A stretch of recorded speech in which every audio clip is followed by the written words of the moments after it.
is this vital, pivotal, most important electoral moment between now and the next general election. And you might have seen yesterday, Chris, that a Green councillor joined us, and there'll be a well-known Labour figure that joins us next week. So it isn't just Conservatives, but the reality is that we are replacing the Conservative Party as the opposition to the Labour government in this country. Very good. Well, Chris, let me answer your question. Look, I gave this a great deal of thought, as you'd expect. This is a party that I joined when I was 16 years of age, just after the 1997 general election. And believe me, there weren't many Tories in Wolverhampton in 1997. And I've stood by the party ever since, through good times and bad. And I've been on a journey that a lot of people in the country have been on, frankly, where they've seen over time the failures of Labour and Conservative, the country progressively get into a worse and worse situation. I walked into a Home Office in the autumn of 2022 that was in ashes, that literally could not deliver the most basic function of the British state, securing our borders. And I worked as hard as I could to improve that situation. When I lost faith in the Conservative government and the Prime Minister, I resigned. The only person who resigned on principle from the last Conservative government.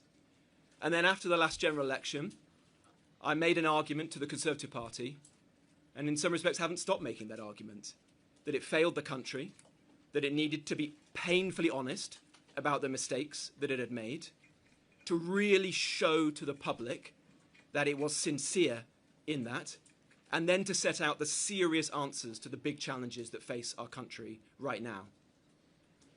Over time, I've come to the painful conclusion to me that the Conservative Party is not sorry, or at least many in Westminster are not sorry, can't change and won't change, and that I would be letting down the people that I represent in Newark and the country, frankly, if I put my own personal ambition. Do I want to be leader of the Conservative Party? Do I want to sit around the shadow cabinet table above the most important thing to me and to everyone else, which is how do we get rid of this failed Labour government, and how do we replace it with a government that can actually fix this country and turn things around for my children, my grandchildren, and my constituents? And yes, I have resolved to do that. I resolved to do that some time ago. And I came to the conclusion that everyone who shares my conviction has to put aside personal loyalties, has to put aside party political considerations, and get behind Nigel. Because after the next general election, the choice is going to be this: Starmer, or whichever non-entity replaces him, or Nigel Farage. And it does not take me one blink of an eyelid to say to you that I want Nigel to be our Prime Minister after the next general election. That is the only way we will save our country. And so patriotic people who share my views have to rally behind Nigel and reform right now. Right at the moment, Rob is favourite to be the next Conservative leader. Well, I'm not sure about that right now. Well, you were this morning, after the May the 7th catastrophe. I don't think most journalists in the room have understood what May the 7th actually means for the Conservative Party, and interestingly, for the Labour Party as well. And he's given up that opportunity to come and do this, and I'm thrilled. Christopher Hope, GB News. Chris Hope, GB News. To Robert Jenrick first. What's the deal? Politics is about deals. Have you been promised a job by Nigel Farage, maybe Shadow Chancellor in your party? And how are you feeling? You sound emotional. I remember you campaigning in Newark against Nigel Farage back then in UKIP. I mean, it's a big political journey you've been on. How are you feeling today? And to Nigel Farage, to you, how should Reform voters trust you? You're bringing in these senior Tories from a party you spent years attacking. Are you losing trust by doing this? Well, Chris, let me go first. Nothing has been offered. I've joined this party as the 270-something thousandth member, and I'm proud to do so. And to work not just with Nigel, but with a set of people I've come to know over a period of time, some for a very long time, like my constituency neighbour Lee Anderson, others like Richard and Sarah and Zia, I see Layla over there, who have built this party from nothing. And I'm just here to play my part, to lend my support and experience to making it the greatest success that that it possibly can be for the sake of the country. Yes, it's a sad day for me to leave a party that I've been a part of for so long. It's sad also because I know there are very good people within the Conservative Party. There are good members of Parliament. There are good councillors. There are good members of the party. More than anyone in the current Conservative Party, I went around the country meeting them. Last year, I did over 100 events. I met more Conservative Party members than anyone. I know their views. I know their frustrations, not just with the state of the party, but above all with the state of the country. And so my message to them is reform is here for anyone who shares this conviction that the country needs to be fixed and turned around. And we can't let party loyalty get in the way of fixing our country. That's what really matters. I believe today's a big day, Chris, in the realignment of the genuine centre-right of this country. I think Rob Cumming will bring a lot more people and voters to us.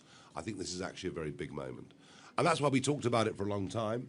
And as I say, you know, going back perhaps a little bit to Chris Mason's question earlier, you know, we'd agreed in principle this would happen, but it wasn't going to happen today or tomorrow or next week, and it might not have happened because deals, you know, all the time in life you talk about deals, they either come to fruition for a variety of reasons or they don't. He will be joining our frontline team. You will see over the course of the next few weeks, jobs are allocated to very senior people within the party. It's part of our evolution, part of our structure, part of what we're going to be presenting to the public. And what does he bring to us? Frontline experience. Our biggest weakness is we haven't had people who've actually been there, in Cabinet, in Number 10, understand how these things work, understand, frankly, what some of the barriers. So understanding how the system works, maybe understanding why the system doesn't work, because they've seen it at first hand. So they bring experience. And in policy terms, there is no question that Jenrick and I are on exactly the same page on virtually everything today, if not always, in the past. Thank you. Rob Powell, Sky News.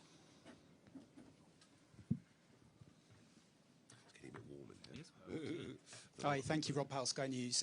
Mr. Jenrick, you've said it's the honour of your life to serve the people of Newark. Your association says that you've betrayed them today. If you respect your constituents so much, why not call a by-election and stand as a Reform candidate? And Mr. Farage, I think by my count, Robert Jenrick's the 7th member of Boris Johnson's government to join your party in recent months. You say you're a new reforming force in politics. How can you claim that if, by your own definition, you're bringing in so many people that cause the mess you're trying to clear up? The Five-Star Movement in Italy, launched by Beppe Grillo, the famous Italian comedian, and I served with his people in the European Parliament, he said, we will only have people standing for Parliament who have never been involved in politics at any level ever. And they got lots of votes, and lots of MPs, and they went into coalition government. And guess what happened? It was a complete catastrophe because no one knew what to do. And I am proud of the fact that we're going to have candidates standing from all walks of life, all different disciplines. Very, very few what you would consider professional politicians. But we have to have some. We've even seen it in our county councils.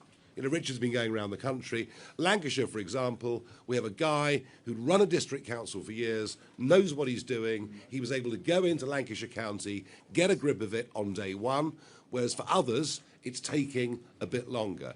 If we win the next general election, the public won't give us very long. The public will say, you guys are the last chance saloon. Unless you guys can get control of our borders, unless you guys can start gripping the issues that really affect our lives, you know, we'll lose faith in you, perhaps very, very quickly. So we need the experience, and I think that's absolutely vital. Well, and to your point, Rob, I haven't seen whatever this central office press release is that you're referring to, but look, I don't intend to call a by-election. But I'll say this to you. I was elected at the last general election against every poll, all the MRP polls and whatever that journalists like yourself were putting out.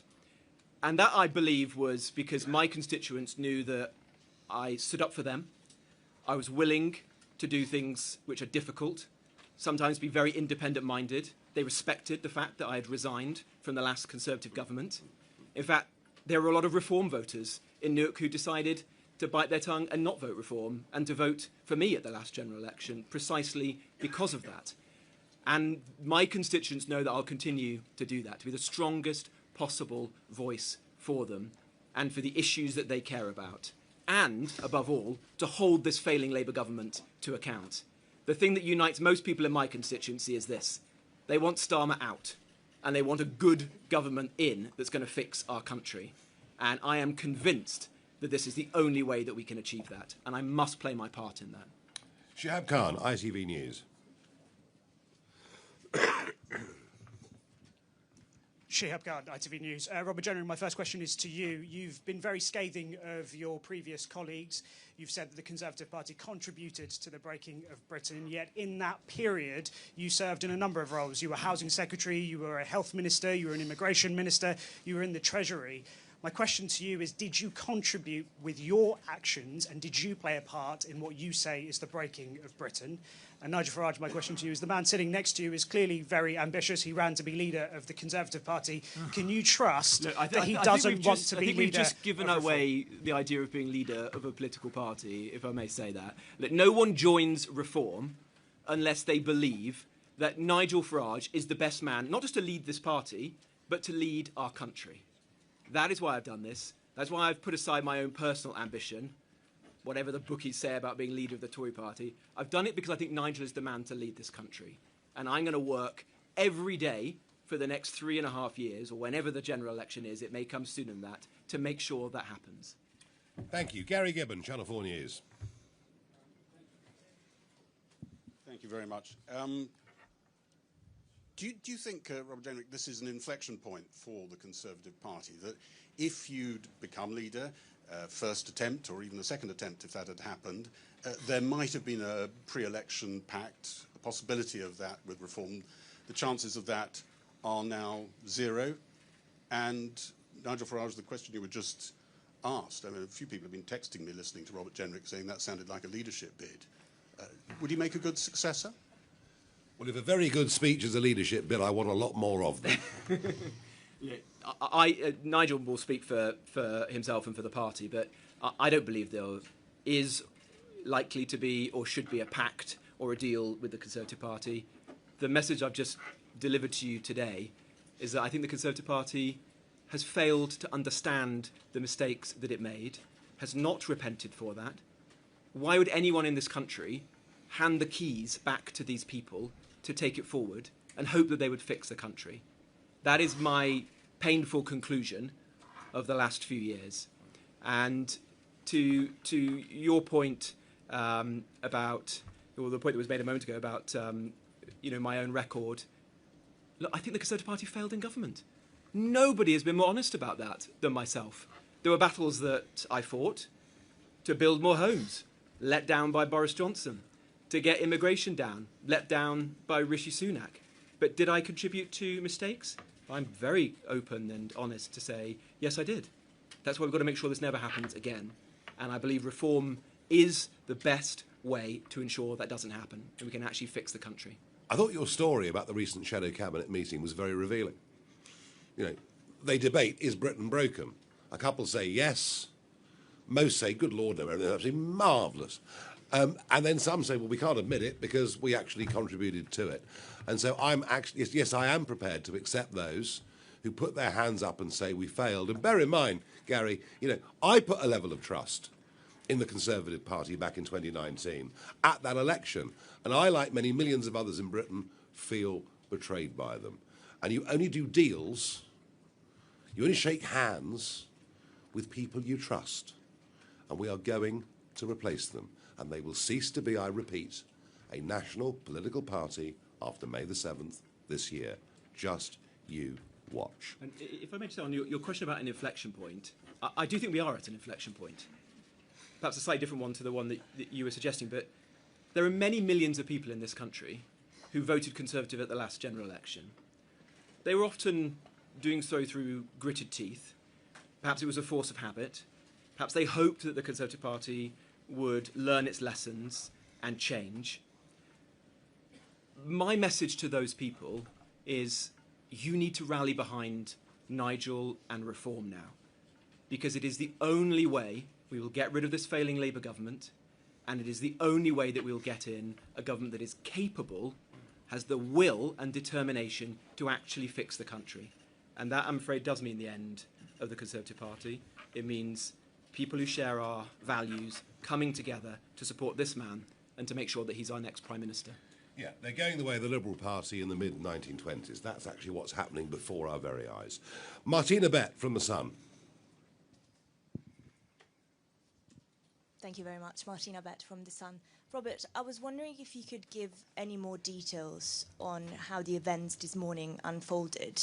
How did you get caught? Tory party chairman Kevin Hollyrake says that it was someone of your inner circle that sold you out. Who was it? Any details on that would be good. Thank you.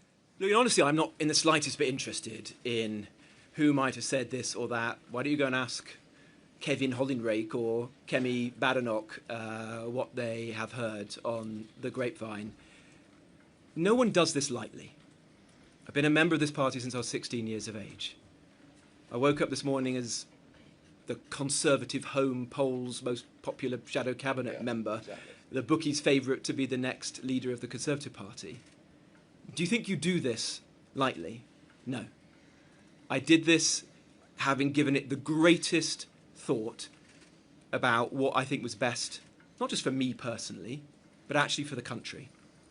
And that is what matters today. How do we ensure that we fix our country?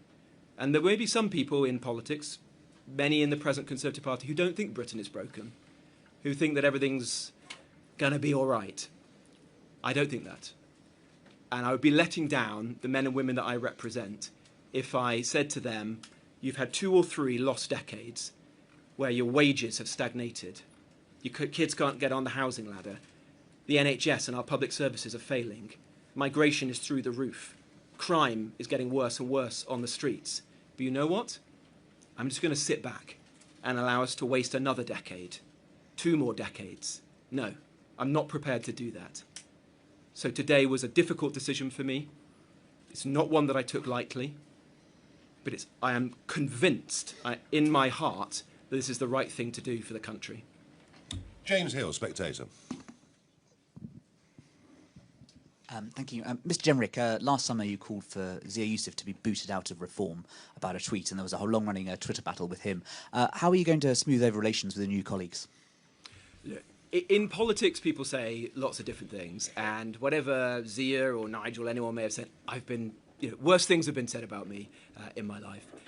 The most important thing is that we work together successfully as a team, and that is exactly what I intend to do. I have the highest respect, not just for Nigel, or else I wouldn't have joined his party, but for Richard and for Zia and Lee and Sarah and Danny, those who built this party.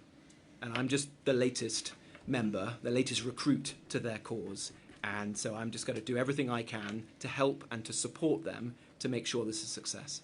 Zia feels utterly betrayed by the 2019 Conservative government. And he wears it on his sleeve, and he pretty much tends to blame every single human being that was involved in it. But I'm teaching him the values of forgiveness. And it'll be okay, I promise you. I'm just the softie in Reform, you know. I mean, that's just the way it is. Ellie Wheatley from Guido Fawkes. Farage, if Kemi Badenoch has a change of heart and decides to defect, would you let her into Reform too? And Jenrick, if you had to put a number on it, how many Tory MPs do you think will follow you to Reform? Well, not the Lib Dems. There's about 70 of them are Liberal Democrats, so they wouldn't come, would they? Look, let's just wait and see what happens. Let me just reiterate the point that I made a couple of times. If there are Tory, Labour figures out there that want to come to Reform, don't think you're joining us on the back of a massive success on May the 7th. Come and join us and help us in that journey to make May the 7th the big day. All right? So that's the very, very simple message. It was said during the war that if Hitler landed in a parachute on the lawn of number 10 Downing Street, that Churchill wouldn't have a clue what to do. And you just asked me a question that I can't really answer. I don't think Kemi Badenoch is going to be applying to join Reform UK. I don't think she's my biggest fan. It simply isn't going to happen. And anyway, she's going to be leader on May the 7th, so she won't qualify, will she? Right, fine. Let's go. Lucy White, Bloomberg. Thank you. You talked earlier, Nigel, about deals and deals to be done between yourself and Robert Jenrick. Mr. Jenrick, what were you hoping to get out of that deal? And do you feel like you might have given away some of, or you might have lost some of your leverage by this being leaked if you were hoping to gain a better position? Well, that would depend whether he was dealing with an honourable person or not, wouldn't it? OK, thank you. We'll move on. Deals. A deal is where you talk about the terms upon which someone joins, what they might be able to do for you. I haven't offered him a rank. I haven't offered him a title. I haven't offered him a position. I haven't offered him money or anything like that. We were in conversation, actively in conversation, as to what the best fit was for Robert as part of the front team, joining the people you see in front of you. And a cynic would say his position was weakened, but you know what? I'm carrying on the conversation. Now it's done in exactly the same spirit as I did before. Let us go on to Emilio from Politico. A spy. So, I mean, you're condemning the Conservatives for not accepting that they broke Britain.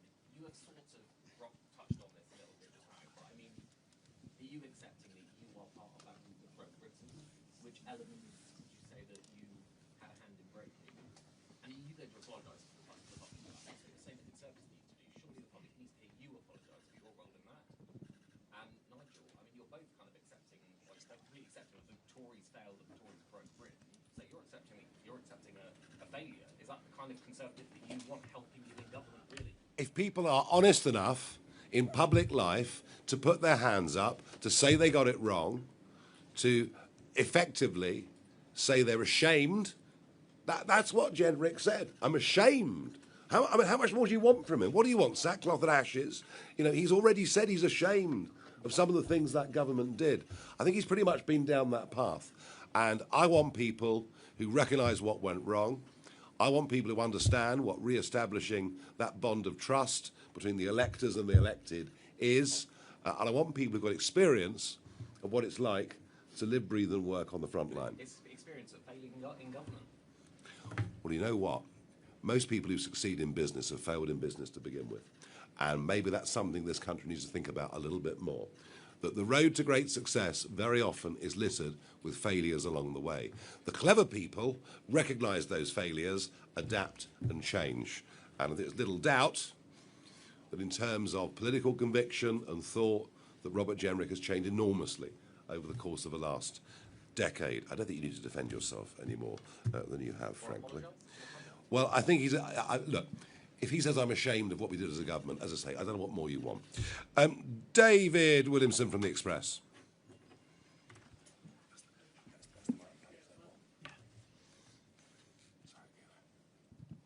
Thank you. One of the questions which will be asked is, the right is now clearly split, and the battle between the Tories and Reform is going to be personally bitter. Do you fear that this is actually going to leave the door open, if there is no possibility of a pact, to an alliance between Labour, the Greens, the Lib Dems and whoever else might be in at the next election? And just lastly, we've obviously seen the entry into Reform of people who were devoted fans of Boris Johnson. Would you like to see the blonde bombshell here? I don't think after the Boris wave that's very likely, do you?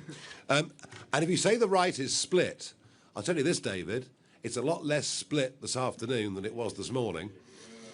And it wasn't especially split this morning, given the very big gap that's been there now for 6 months in terms of support between the Conservative Party and us. And much of that support for the Conservative Party comes from people who are busy with jobs, mortgages, 2.3 kids and a dog. And their news intake is a few minutes a day or week. They don't think about elections or politics. They're too busy struggling on. But when they come to see that actually we genuinely are the only people with a chance of turfing out Starmer or whoever succeeds him, you will see a lot more of those supposed Conservative voters coming to us.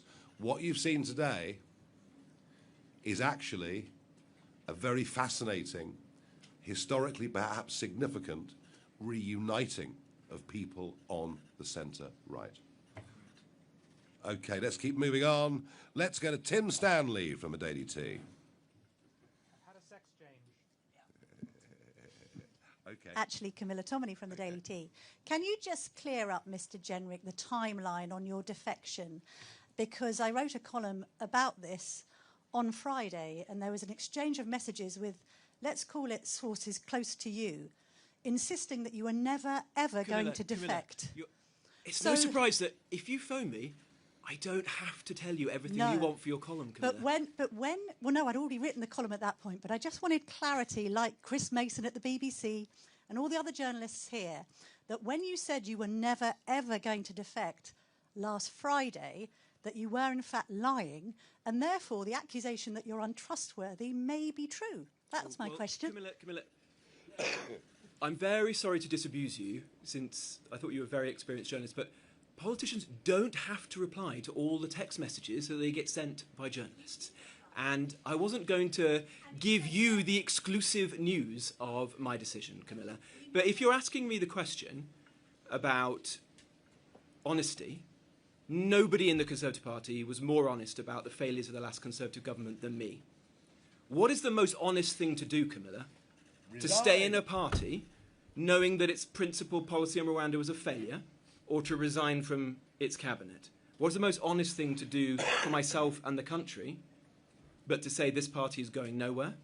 And if you really want to turn it around, ensure that the country is fixed, then you have to rally behind Nigel and reform. That is what I've done. Aggie from LBC.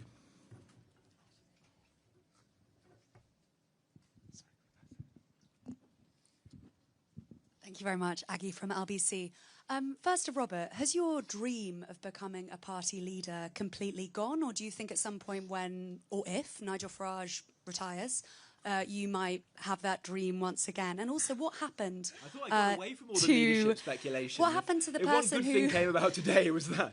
What happened to the person who left that speech lying around? Do they still work for you? And finally, to Nigel, isn't it embarrassing that last year you said... Robert Jenrick is a fraud, I've always thought so, and have you guys had to talk about that?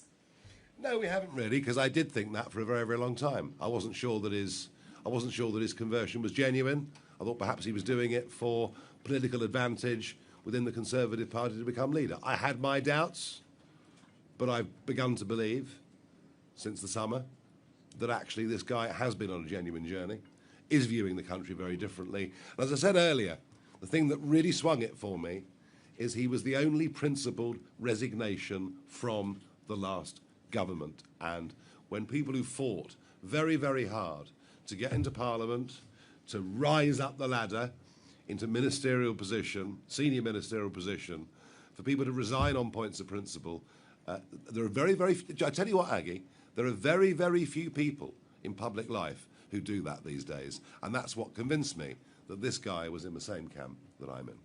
And look, nobody leaves a party which they're the bookies' favourite to be leader out of ambition. You do this out of conviction. I've done this today because I'm convinced it's the right thing to do for my constituents and for the country. And that's it. Thank you. Max Kendick from The Times, please. I'm not interested in that. That doesn't matter. Max from The Times. Thank you, Nigel. This defection, the Tories say, wasn't meant to happen for a while, and there was some grand plan up your sleeve to have some kind of disruptive event for it to happen. Instead, what was that? And Robert, you failed to become leader of your party, and now none of your closest Tory allies have said they're following suit with your defection. Has this been a bit of a botched operation, or are you going to trigger a whole chunk of more defections? If I'd planned a disruptive event, I cannot imagine I could have stage managed it better than Kemi Badenoch has managed to do for us today. This is a supremely disruptive event. I've talked over the years, in different incarnations, to many people about joining, whether it was UKIP or the Brexit Party or Reform, elected politicians. I had some defections back in the UKIP days. Do you know what? I had a lot that I thought were over the line and at the last minute didn't happen. So, yes, we were in advanced talks. Yes, I was keen to get Robert on our team. And yes, we thought and wargamed what we might do. But it's never done until it's done. But Kemi's helped bring us together. Isn't that wonderful? Very good. Sorry, what's your question to me? No, I don't know. That's up to them, isn't it? Obviously, it's ultimately a matter for Nigel and the party to decide whether they want them or Haven't not. got long. Deadline. There are some good people in the Conservative Party, and if you share our conviction, then Reform obviously welcomes people. Mind you, there could be a queue downstairs as we speak. I don't know. Let's go to Helen at PA Media. I'm getting there's about 5 more. Hello. Mr. Jenrick, Nigel has said that you were talking about potentially defecting, but that had the events of today not happened, that may have never come about. So can you confirm that? I had resolved to leave. So when you woke up this morning, you thought you would leave at some point? Well, I didn't think I was going to leave today, but I had resolved to leave the party, and that was, as I've said, something I'd given a great deal of thought to over a very long time, and the fact that it's happened a little bit sooner, so what? In fact, it means I can get on with trying to help Nigel, help Reform to succeed slightly sooner. And how many of your Tory colleagues have you spoken to about defecting? No one. None at all? No. Okay. And Nigel, you've spoken about a Labour defector coming next week. Yeah, come and join me next Tuesday. It'd be great fun. What Marvellous. level? What level are we talking? Is Oh, it an I elected can't remember. politician? Come along on Tuesday. It's open to all of you. It's actually marvellous fun. Right, very good. Let's go to David at the Financial Times.